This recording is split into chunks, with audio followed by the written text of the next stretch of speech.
You guys going to school? Don't talk to me. I don't know you. Sorry.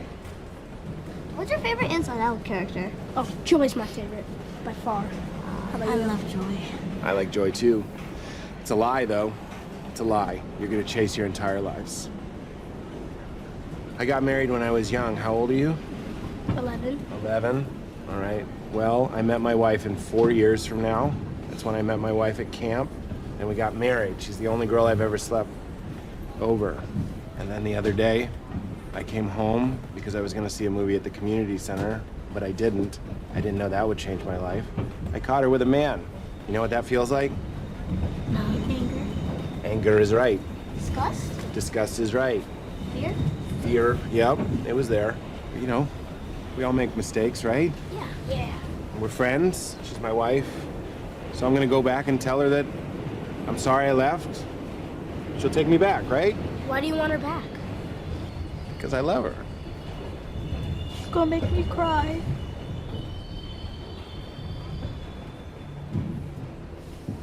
She gets it. That's Pete Holmes playing a character, I think, named Pete Holmes on the HBO series Crashing. It's one of the things we're going to talk about today on The Nose down here in New Haven. So before I even introduce the guests, I have to say 2 New Haven things. I always talk about New Haven like it's this exotic foreign capital, like I'm in Cairo or something.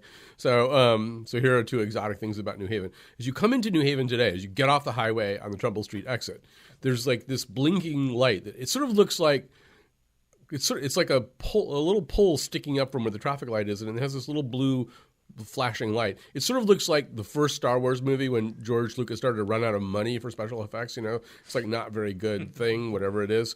And then there's a little sign saying, if this is blinking, there's a parking ban. So, which is a really good thing, because a lot of times you don't know whether there's a parking ban. I mean, the bad part of it is there's like no snow on the streets whatsoever. There's no rational basis for a parking ban. So it's good that they tell you, but it's bad that they have a parking ban. And then the other thing I have to say is that it's fun to be here in New Haven because you can walk out the door where we do the show and you can like walk a few doors down and you can get a cup of coffee, you know, or a latte or something, get coffee with a K. Whereas in our Hartford studios, it's literally the case that there's almost nothing that you could walk out the door and walk a short distance and buy that is legal, that is not regulated by the DEA. So I went down to Coffee with a K, and they have this little bulletin board, and it says, things you're afraid of, or what are you afraid of? And then people put up these little Post-it size answers to this. And on one single Post-it, it said, being alone forever and snakes, which I thought was like the best combination. That's like that's all fear merged into like one little Post-it. All right, so joining us today is Lucy Gelman, a reporter for the New Haven Independent and station manager at WNHH. You actually claim that the flashing Star Wars light didn't even use to explain what it meant? I don't think it did, but the person, Colin, that you would want to talk to is Doug Housleyden, the Director of Transportation, Traffic, and Parking in New Haven. Maybe we should call them the Doug Light. The Doug Light. The Doug Light. I like the Doug, Doug if Light. you're listening, Yeah. it's the Doug Light. I'm not really interested enough in this to talk to Doug, but it's good to know who I could talk to if I were. Pedro Soto is Chief Operating Officer at Spacecraft Manufacturing in New Haven. Sean Murray is a stand-up comedian based in New Haven. We wanted to make sure we had at least one stand-up comedian on this show because, in fact, the whole show is going to be about comedy in one way or another. We're talking about Crashing on HBO. We're talking about a really kind of fabulous, unusual, lengthy Q&A style interview given by David Letterman to New York Magazine. It's their cover story in the current issue of New York Magazine. We'll also, if we have time, talk a little bit about I think our conversation will wander down some ancillary pathways to other comic topics. But anyway, let's begin. So, Sean Murray, since you're the stand-up comedian, you've got all the cred. This is yet another series about being a comedian. You know, we've got Louis, we've got Seinfeld, we've got Lady Dynamite with Maria Bamford. I could go on, and the Mulaney. I mean, there's an awful lot of shows about being a stand-up comedian. Is this one different? It is different in the sense that I was talking to another comedian friend about this. I feel like Pete's show is one of the only shows that mentions how much comedy invades your personal life. Like I feel like in Seinfeld isn't about stand-up comedy at all. It's just it's just a job he does. In Louis, it's partially about that, but it's like Louis will it's another show where it's just a job he does, and then he goes pick up his kids, and then he crashes his motorcycle that he shouldn't have bought because it was a dumb decision. But where Pete's life is, Pete's show Crashing is about he wants to live in New York in a place where it's within driving distance of New York City, so he can go to open mics, and he has everything. Every time he argues with his wife in the first few episodes, it's about wanting to do comedy. Everything about that is about those two worlds meeting, where a lot of the other shows, they don't meet as much. Even when they do, it's not like the day-to-day stuff isn't about stand-up comedy. It's about the mundanities of American life. And Pedro, you asked a great question about how many people. Well, ask your question. It's a great question. Oh, it's sort of like my analogy was with superhero movies, and how many people see the movies versus read the comic books, and no one reads the comic books anymore, but millions and millions of people see the movies. Sort of the question I was asking is how many people actually see stand-up comedy, either live or on video, versus how many people are seeing these shows that are about stand-up comedy. And this, Lucy, I think is a little bit unusual in terms of the character of Pete Holmes. He, as a comedian, has based his character a lot on himself, but maybe a little bit on his former self, from what I can tell. Mm-hmm. So he's, when he talks in that clip about meeting his wife in camp, he's talking about some kind of Christian camp he went to. He's been raised as a Christian. In real life, Pete Holmes grew up in the greater Massachusetts area, was, I believe, his family attended kind of a mega church up there, and, entered the comedy world probably with an awful lot of the Christian background. And so that's a character we don't typically see. How does it work for you?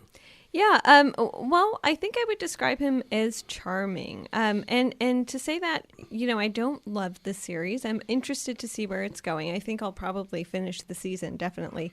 But it was kind of charming, and I don't know that I love every episode that I've seen. So we've all seen 3 episodes at this point, but it definitely has its moments. And I loved that we started with the clip where he's talking about the Inside Out characters, because that shows sort of this sweet obliviousness that he still has about him as someone who's going out in the world, who's super passionate about comedy, who still does love this woman who he's now kind of going through the process of divorcing. And it's interesting, Pedro. I think you had said I'm interested to see where this goes and where the story arc goes, and I am too. Yeah, I think the interesting thing about him is that in the first few episodes you see kind of like the quote unquote real comedians, and they're all just broken. You can see that for them comedy is it's in their blood so much. That's the only thing they could conceive of themselves doing.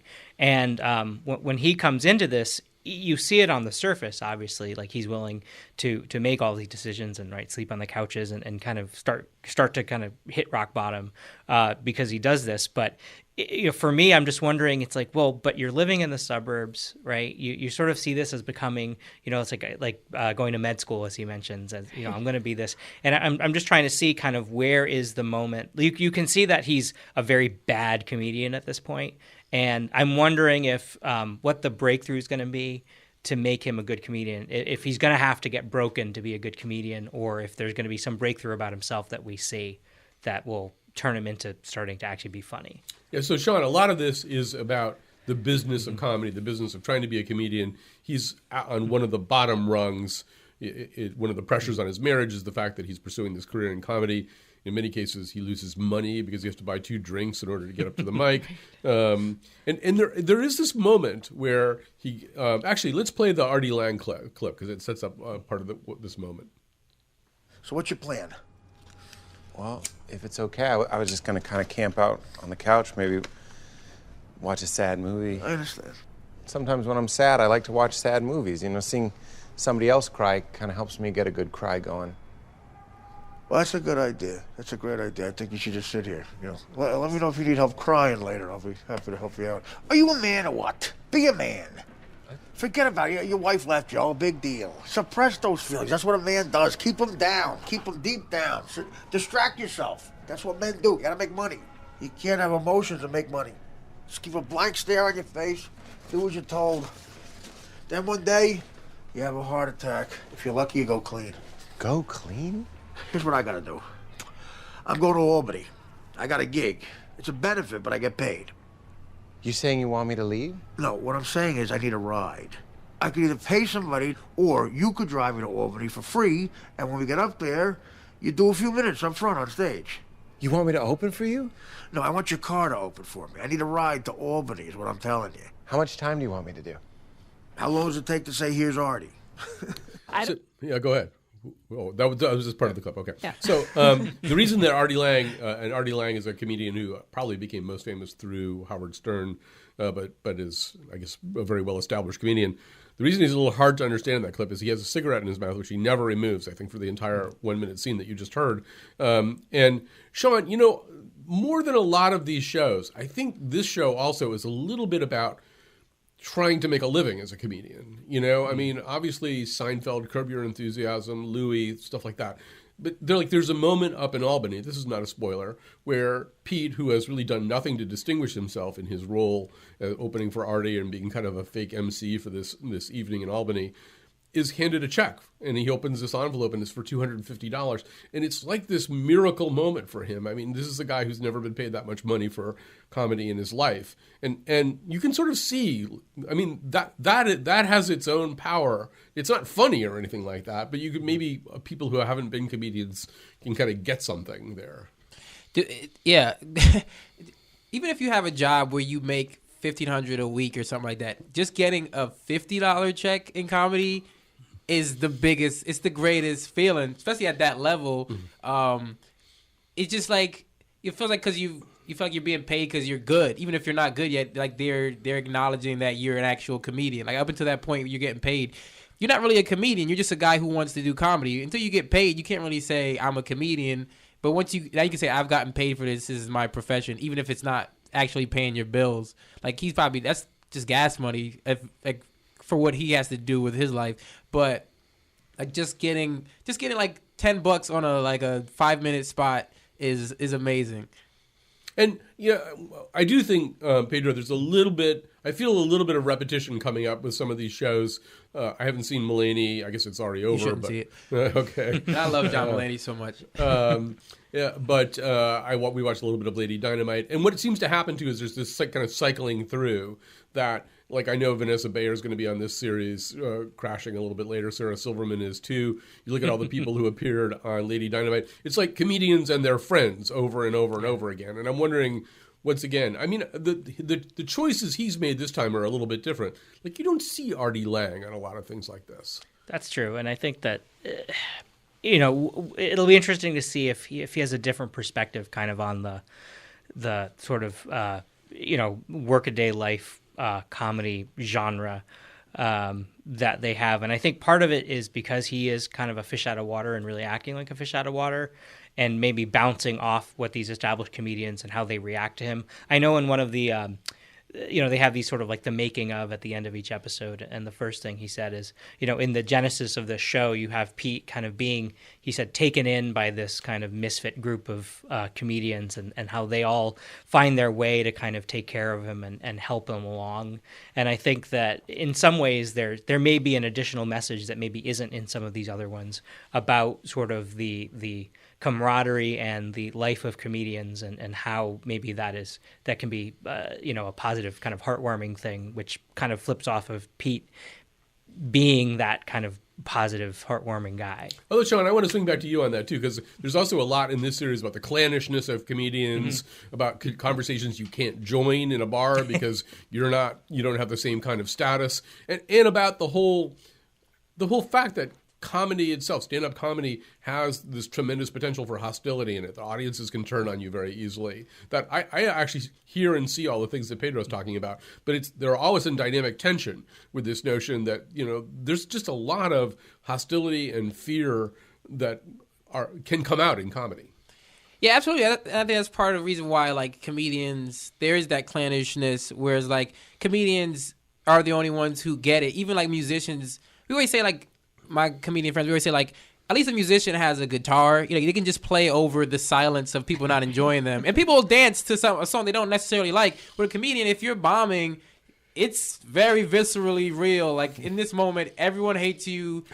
Every time somebody's coughing, even if they're just legitimately clearing their throat, it hurts you. It's very tough. So like comedians have a disdain for the audience and other just people in general. Like that's why comedians love hanging out together, because like I feel like we're the only ones who get that, like no one, which is like a very like high school, like no one gets us, but like we feel like that way, and that's why we like hanging out with other comedians. Well, Lucy, I mean, obviously this series, the title of this series has about 14 different meanings: crashing on people's couches, your marriage is crashing, your life's falling apart. But I think there's also the crashing of bombing. You know, I mean, Pete bombs.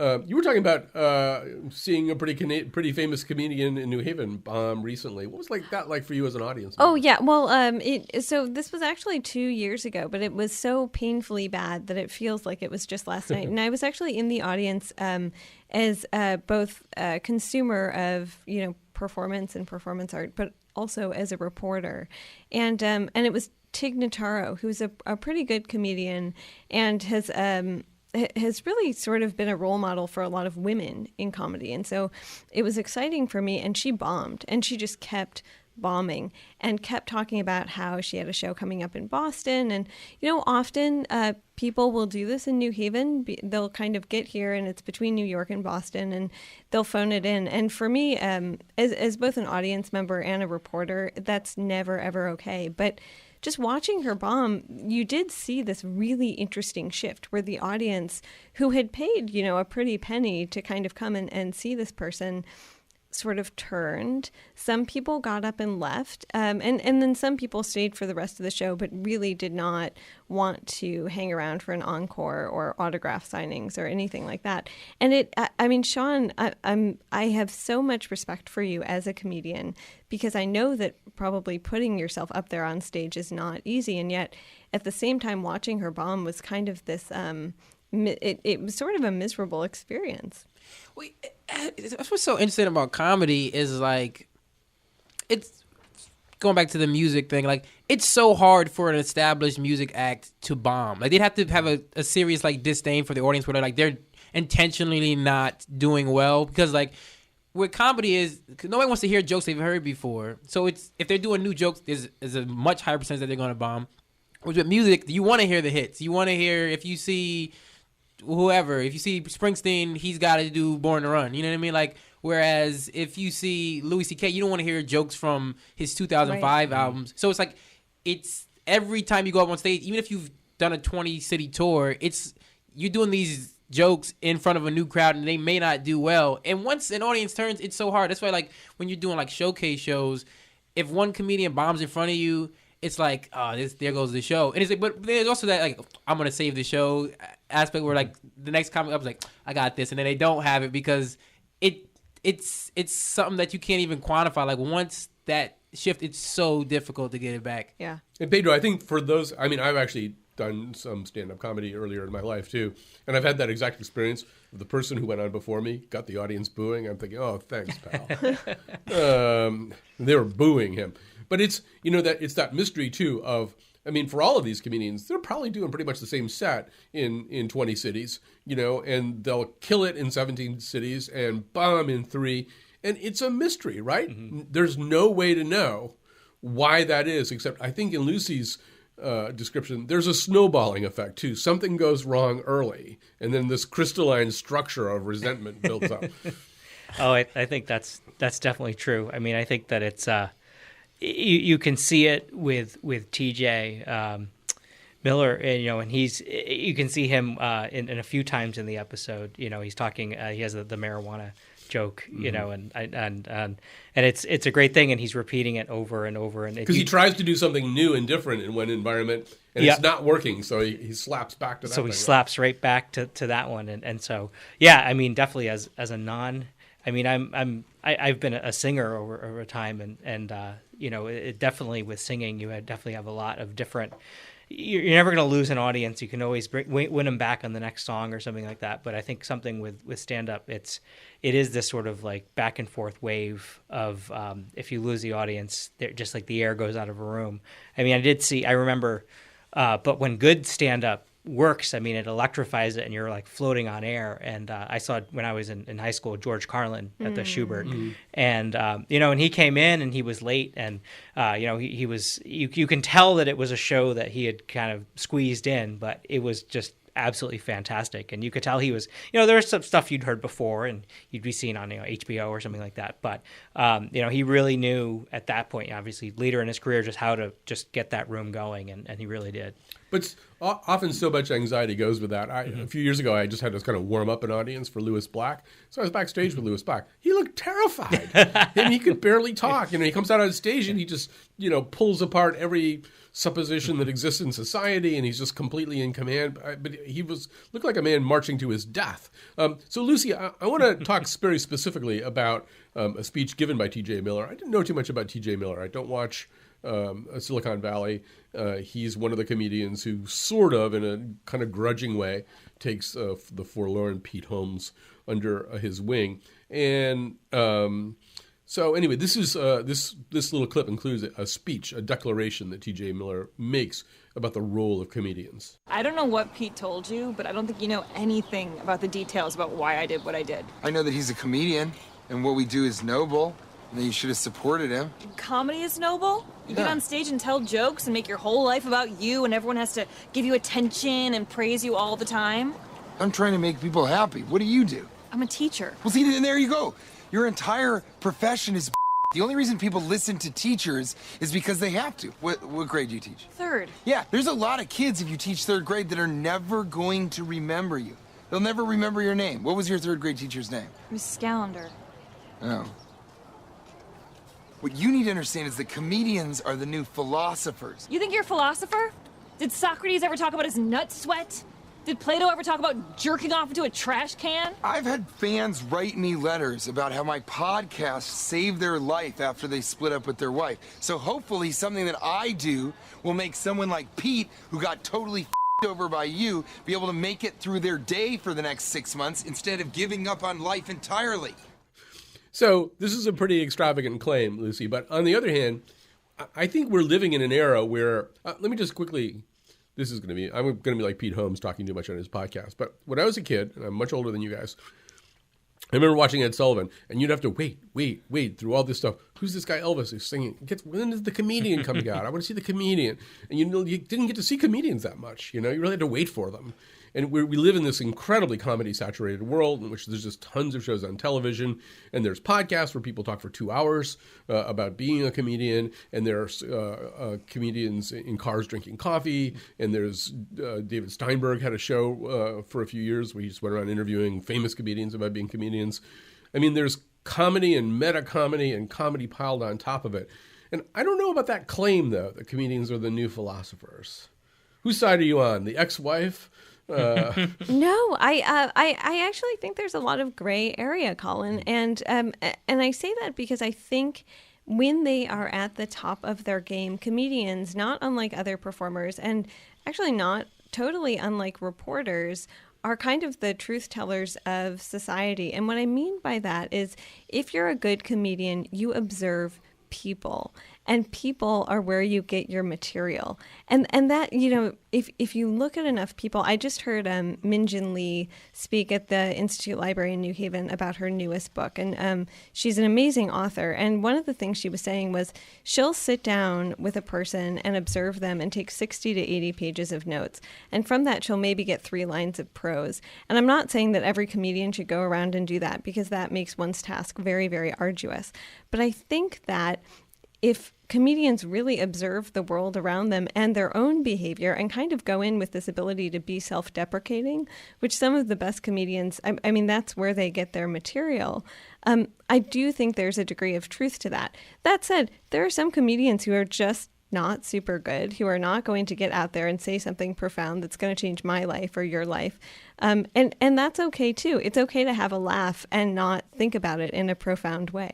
What's interesting, though, is that I think that in some ways, like the bar to entry for being a comedian these days, I think is significantly higher, because in some ways there is the expectation that you are that truth teller, right? That you can't walk onto a stage and talk about, hey, I just flew in here, my wings are tired, right? You can't do that type of sort of old style comedy You have to have this, and I think in Crashing they sort of have this. Like you have to have this.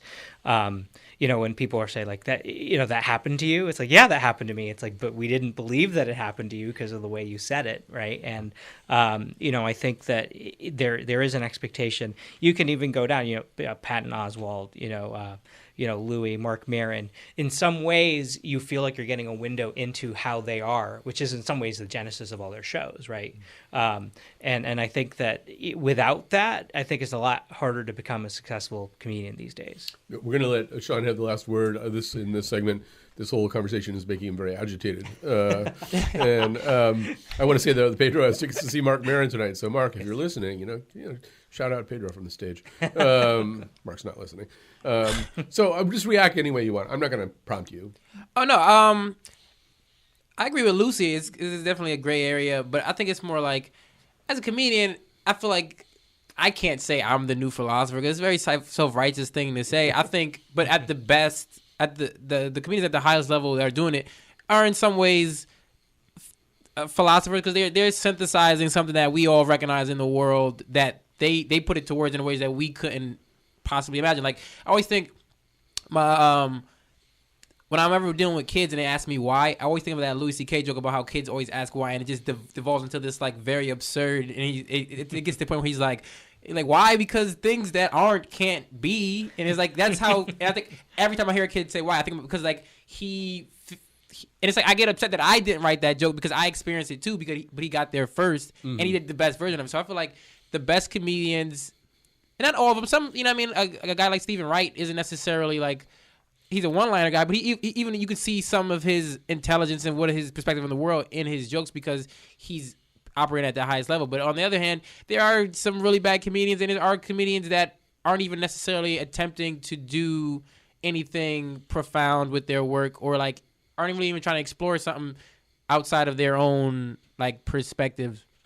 So there's also a sense in which as you climb through the club ranks, like, I don't know how Stephen Wright ever got to be where he is, because, like, if you go into a club now and go, I bought some instant water, I can't figure out what to add. I don't know that that's going to, like, in some ways, one of the reasons that some of the jokes might be about perspiration that collects in a certain part of your genital area is if you're working, a club where people are drinking, you're going to have to get their attention a certain way. And being a philosopher king may not be it. Well, yeah, it's like this is. Like you said, especially in the clubs, you kind of have to like punch the audience in the mouth when you get them out there. Like, Like it's got to be like, why do I care about what you're saying? Is with the audience. That's how it feels to me, at least. It's like, I have to let the audience know that I'm worth listening to. Which is like you said, I'm amazed that Stephen Wright ever made it that far because it's like through the clubs and like not on like people know who Stephen Wright is. Of course, you're gonna go see his one-liner type stuff, but it's like sitting through like.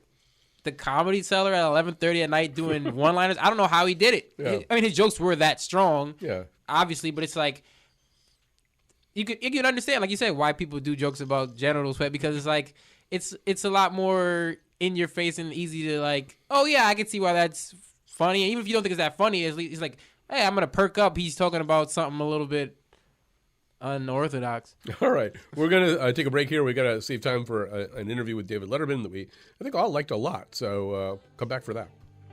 Gonna try to make it with city life. Living my life like a sitcom with a song that describes my time. Living my life like a sitcom. We're back. We're in exotic New Haven, where there's a parking ban for no reason right now. Maybe it's over. They may have called it off by now. Somebody asked Doug. All right, Lucy Gelman, a reporter for the New Haven Independent, station manager at WNHH. Pedro Soto, chief operating officer at Spacecraft Manufacturing in New Haven. Sean Murray, a stand-up comedian based in New Haven. I got a real job. Yeah. But for us, you're a stand-up comedian. We've got to get you to your Hartford gig, too. I mean, I said I'd be working on that, right? I've done nothing for you. He's done nothing. Typical promoter. All right, so David Letterman appears on the cover of the current issue of New York Magazine. It's a lengthy Q&A. And I think, well, Lucy, you were saying that it was an interview that you wished would go on longer. What do you think? What made it work for you? Oh, I really enjoyed it. I thought it was smart. And it was kind of this really quick back and forth that I think reporters want in every interview they do, and readers want to be reading in every interview they read. But I think Letterman just kind of opened up and said, here are the thoughts I have on a lot of different things. And I so enjoyed that. I'm not someone who watched a ton of late night TV or who watches a ton of late night TV. And so I don't think about that tradition and how it's changing and what its legacy is a lot. But I really, really enjoyed this interview. And I didn't want to stop reading it. I found myself smiling as I was reading it. Although Pedro, interestingly, one thing he says is that he doesn't watch any late night television. He doesn't he claims to have no idea how Stephen Colbert is doing in his old slot or how anybody's good. I hear Seth Meyers is pretty funny. To me, did you find that surprising? Yeah, I mean, to some degree, I wonder if it's truthful or not, or if it's just something that he doesn't want to be the person to weigh in on. Mm-hmm. But in some ways, though, I think he left. He kind of left at the top of his game. He said, "I'm going to leave. I'm done with this, and now I'm going to worry about fishing and going to shoe stores and stuff." And I think that to some degree, I think maybe it speaks to sort of the type of person he is, that it needed to be a clean break, that he needs to just sort of exit. I'm done with that. That was awesome time. I'm going to go do something else right now and just kind of step away. And Pedro, he talks about, I really want all of us to talk a little bit about this. One of the, obviously the Trump word comes up pretty quickly, and he interviewed Trump many times. And he says repeatedly that he'd like to take a crack at Trump now. He thinks he's got something to say about Trump. Although I wasn't entirely persuaded by anything that he said in that interview that he had anything substantive to bring to a Trump conversation. I think that's true. I mean, I think that he doesn't, it's the rare moments where Letterman hits hard. He's someone that tends to hit very smoothly. And I think that with Trump, I don't know if he could bring to light anything that other people haven't been doing very well over the last several months. Well, Sean, it also feels like the style of comedy is shifting. And this is talked about a little bit by the guy who's interviewing him, David Marchese, that, you've seen this new group of comedians like especially Colbert and Stewart who've come in, and it's really not so much jokes about his hair or Trump's hair or how dumb George W. Bush is or how horny Bill Clinton is. They're painting on a very different kind of canvas maybe than what Letterman was used to. Yeah, I feel like guys like Colbert and Stewart and even John Oliver, Samantha Bee, I feel like there's a little bit more of an education to their approach, whereas with Letterman or any of the old late night guys, they tell the jokes that anyone else could tell based on what they know, just that they saw. If they saw this person on the news for 5 minutes, they can get this joke. Whereas everyone else, like Samantha Bee or John Oliver, they expect the audience to be a little bit more informed, so they can tell a little bit more, like a specific joke about like the details of one of his executive orders, and it hits just as hard because the audience is going along with that. I don't think Letterman would have I wouldn't mind seeing Letterman interview Trump because he's Letterman, but I don't think he has anything particular to say to everyone. Because I feel like that's one of my problems with the Trump thing is you have to talk about this guy, but no one's really saying anything particularly outrageously funny that's like, I never thought about this. Everything that can be said about that guy has been said. Even if he does something new, his personality has been so dissected. I don't think there's really anything fresh that anyone can add to it. That same issue of New York Magazine has 117 jokes that have been told about Trump, mostly by late night comedians, but not entirely. And there was one of the earlier ones, and it confirms what you say. There, in some ways, there's not a lot of invention going on here. But there was an amazing little routine by a woman whose name I didn't recognize, a Latina comedian, and she talked about how scary it was the day after elections when white people, friends were calling her up to ask if she was okay or to reassure her that things were going to be okay. She goes, when white people are calling you up and saying stuff like that, you know there's something very wrong happening, you know, and it was just a really terrific take on this. But, you know, Lucy, this kind of also gets to the question, what can comedy do? Right. What does comedy do? You know, and what can you get away with? I mean, you on the one end can be Lenny Bruce just hacking away at the foundations of whatever are the accepted norms of society at the moment are. Or on the other end, you can be, you know, Johnny Carson operating within this kind of, or Jimmy Fallon for that matter, operating within this very comfortable bubble. But there's a huge middle ground that has been explored really interestingly by different comedians in different ways. Well, and we're sort of drenched in it. I mean, you were saying as much before the show. We're kind of in this landscape where I think everyone feels pressure in the comedy world to maybe make some sort of commentary, or at least in the late night comedy world, to make some sort of commentary about Trump. And then there's this question of what do I normalize if I'm saying something, but also am I just recycling material? And it is an interesting tension. Let's hear.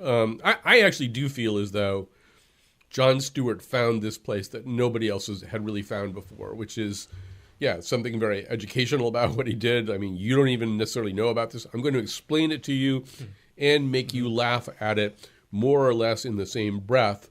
And somebody, who was the saying talking about how Stewart seems to be kind of doing this rambling? Oh, me. That was you. Yeah, he's kind around. of like popping in because he doesn't have his own show right now. Yeah, so he just kind of shows up and right. You know, sort of coming down from the mountain to kind of, you know, speak to the mortals. And apparently what you do is you grow a beard, whether you're David Letterman and you do a Walt Whitman, Chuck Close beard or Stewart's beard. Here he is on Colbert on February 27th. Oh, it's un-American not to like the press. Oh, you know what I say?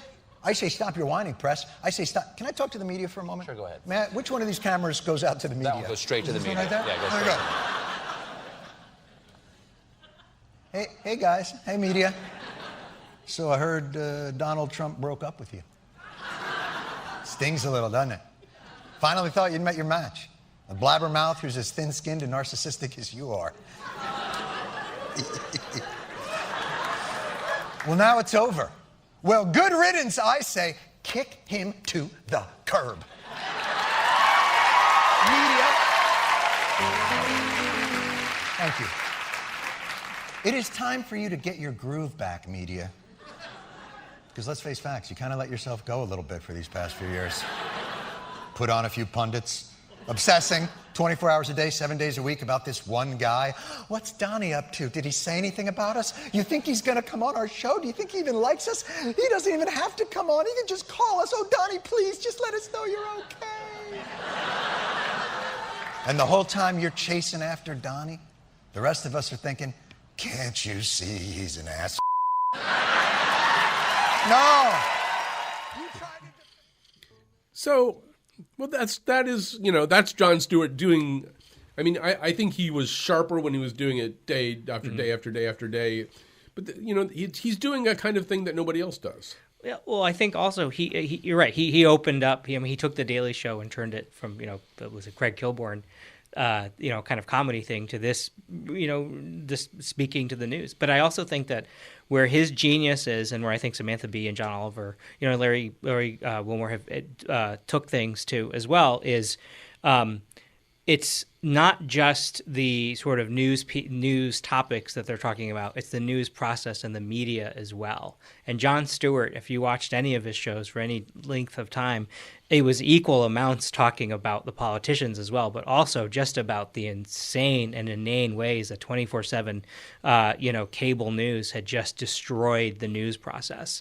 And he's mentioning it here, and it's pretty regular topic for him. And I think that that's really, I think, where things started to turn, and where it says, why are we even listening to CNN, MSNBC, and Fox? These guys have nothing to say for 24 hours. I've got this half-hour show, which is, and he always says it, we're a comedy show, but we can deliver more substantive news and opinion than the talking heads on on the cable. Sean, I'm going to defer to you on this, but one of the things that I feel like I hear from Stewart, in addition to his massive intellect and his huge comic chops, I mean, this is a guy who night after night would just use his voice in 50 different ways to get points across. But I was listening to that clip and I was thinking about commitment, which is a term comedians use a lot. And with like when Melissa McCarthy is playing Sean Spicer, she's so committed. There's just, can you imagine Melissa McCarthy breaking character the way Jimmy Fallon used to do? No, there's just nothing that's going to get her to stop being Sean Spicer until the lights off. Mm-hmm. And there's a way that I think Stewart does that too. Like even that clip that we heard, it's all built on one artifice or one conceit. But he's not going to turn loose of that. He's so embedded in it. I don't know. Is commitment the right way to talk about this? Yeah, I think commitment is because like when he's like, just give us one more. He like most people would have delivered the same words if he gave that's like any other late night host. You give them those same words that he was going to say. They wouldn't have done that inflection with their voice. They wouldn't have stretched it out that way. And I think that's one of the things that made him like. And Colbert, when he was on Colbert Report, he had the same level of commitment where he would like. He's not gonna.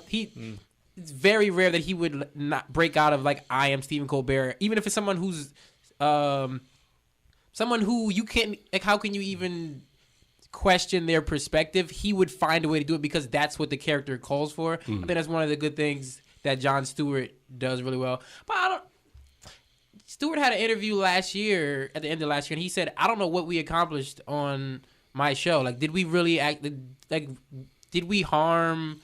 Did we do just as much harm as any other media outlet as, like, you know what I mean? He's like, I don't know if making jokes about Bill O'Reilly or George W. Bush actually accomplished anything. Because I feel like one of the problems with, like, late night, just doing jokes about Trump is that we all kind of agree. Like, the audience you have kind of already agrees with you. So what are you really saying that's not, even if haven't necessarily been said before, what are you saying that's like, it's kind of like a self-congratulatory thing where everyone's like, yeah, I agree with that. You did a great job for saying that. But it's like, what are we accomplishing? We're saying Trump is bad. Okay. All right, we're going to have to stop it there. We were going to try to do this whole other sort of thing about comedy where we're going to even have Sean coach us all up a little bit and see what what comedy chops. We'll have to do that in some other show. We're out of time here. We have to take a break. We'll come back. We'll make a few recommendations to you here from New Haven on the Nose. David Letterman, you're a funny guy. David Letterman, you're on TV all the time, telling funny jokes. David Letterman, you are the hip, edgy late night guy.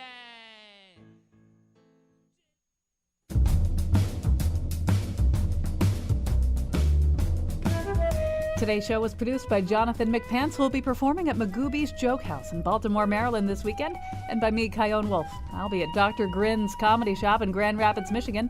We had help today from Amanda Fish. She'll be at Tickle Me Sillies in Providence next week, Thursday through Saturday. Our interns, Hazel Colon and Ali Oshinsky, will be performing at the Hilarity Hole in Knoxville this weekend only. The part of Bill Curry was played by Patton Oswalt. All the stuff we're not telling you is on the Colin McEnroe Show Facebook page.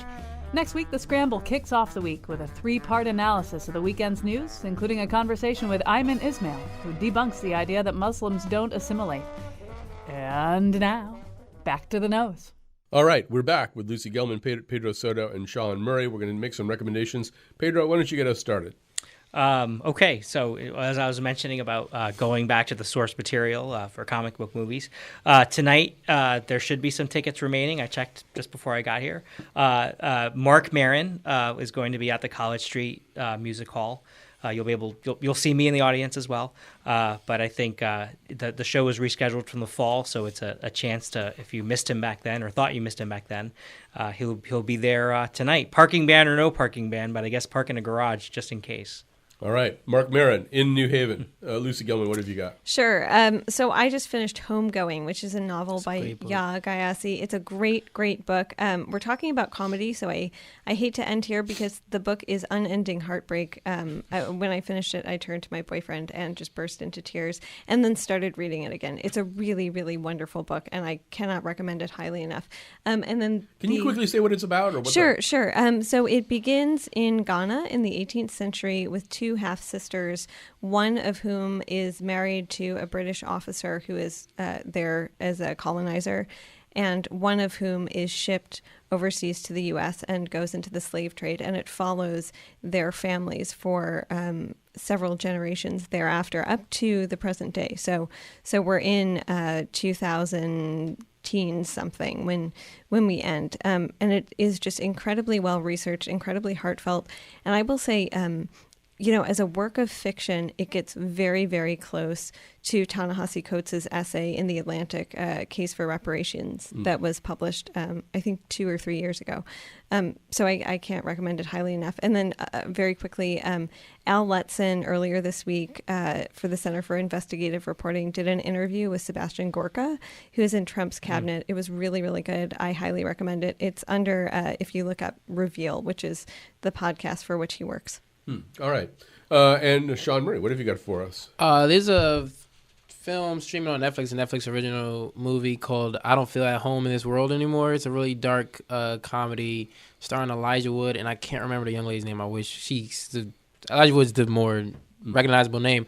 But it's a really dark, funny story about this this woman who's just like kind of an outcast in her neighborhood, and she meets Elijah Wood because he's a guy he always walks his dog past her house, and he never cleans up after his dog after he goes on her lawn, and they get into this real weird world of like trying to get back some items that were stolen from her, and it's just really dark and funny, and it's this type of movie I don't think gets made enough anymore, and I think it's great that Netflix gave the filmmaker an opportunity. It's this guy Macon Blair, and I also want to just say, if you like stand-up comedy, John Mulaney's great. He's my favorite. He's the best. I made a jab at his show because it was so disappointing to me. But him as a stand-up, I think he's the best guy underneath like that Louis, Bill Burr, David Tell tier. Like for someone who hasn't even been doing it like 20 years or something, he's just got this like grasp on it that's like unheard of. So yeah, just support local comedy, wherever you are, and there's a lot of guys out there that you may not know their names, but they're really good.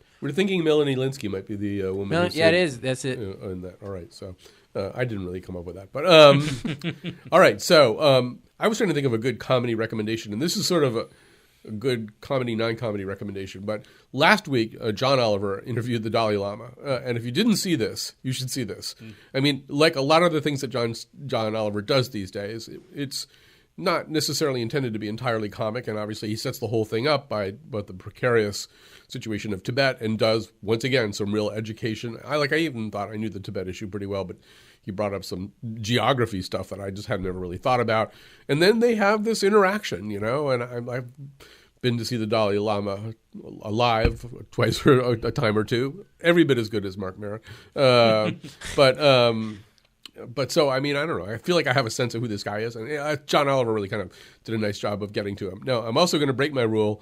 I try not to like plug stuff too much or, particularly things. Well, anyway, so tonight and Saturday and Sunday is this project that I worked on with the Hartford Symphony. It is Liszt's of Faust Symphony, which is not performed all that often. What we've done is create a script to go along with it, a series of monologues, modern day monologues of people talking about Faustian bargains they themselves have made in Faustian situations in which they find themselves.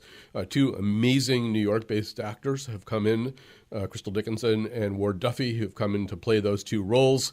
Watching my words get incarnated by these two incredible performers has been really exciting. And then Jonathan McNichol, who produces this show, produced The Nose, he got involved too to create these two soundscapes that are also used, these kind of melanges of spoken word that lead into that open the show and then lead into a different segment. So there's several of us here who've done this. And anytime you get to work with a symphony orchestra, I mean, the Hartford Symphony is full of these fabulous musicians who can do things that you and I don't know how to do. And so that's always very exciting too. So I'm sure there are tickets available. It's tonight and it's Saturday and Sunday. It's the Faust Symphony with some stuff that I wrote and some producing that Jonathan did. Thanks so much to Lucy Gelman, who's a host at WNHH and a reporter for the New Haven Independent, Pedro Soto from Spacecraft Manufacturing, Sean Murray from Stand Up Comedy, and come back on Monday for The Scramble. Talking about this and talking about that, and talk about everything as a matter of fact. Oh yeah, talk about Torrington, Vernon, Danbury, Waterbury, Alderberry, Woodbury, hitting on New Britain, Vernon, I already said that one, Avon, Farmington, yeah. On the radio.